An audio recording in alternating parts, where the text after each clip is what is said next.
A salary is the drug they give you when they want you to forget about your dreams. My first job was in high school, and I got it specifically because there was a girl in my grade that I was really interested in, and she got a job at the shoe store in the mall, and I was able to get a job across in the ice cream parlor.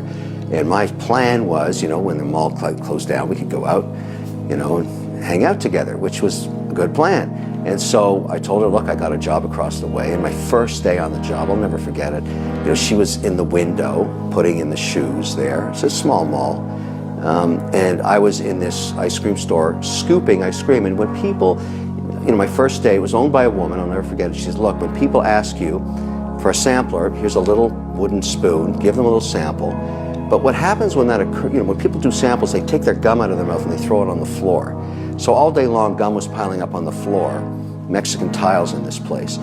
So the first day is over, and she said, you did a great job. You sold $4,000 of ice cream, whatever it was. But now you've got to finish up, and you've got to take all the gum off the floor.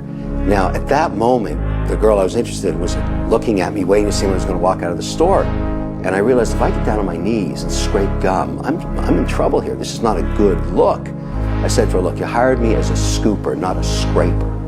And she said, no, I hired you as an employee. You do whatever I say. I own this store.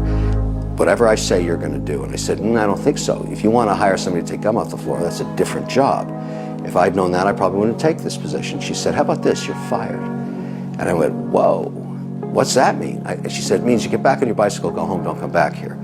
I'll send you for your today's pay. And I was so humiliated when I got home and explained that to my mother. She said, you should have done what she asked. And I realized right then, and this is the important lesson, this is one of those pivotal moments. In life, there's two types of people. There's the people that own the store, and there's the people that scrape the shit off the floor. And you have to decide, which one are you? I'm not saying it's bad to be an employee, but she taught me such an important lesson. The humiliation of not controlling your own destiny is horrible. Whatever she says I have to do, I'm not going to live my life that way. I never worked another day in my life for somebody, ever again.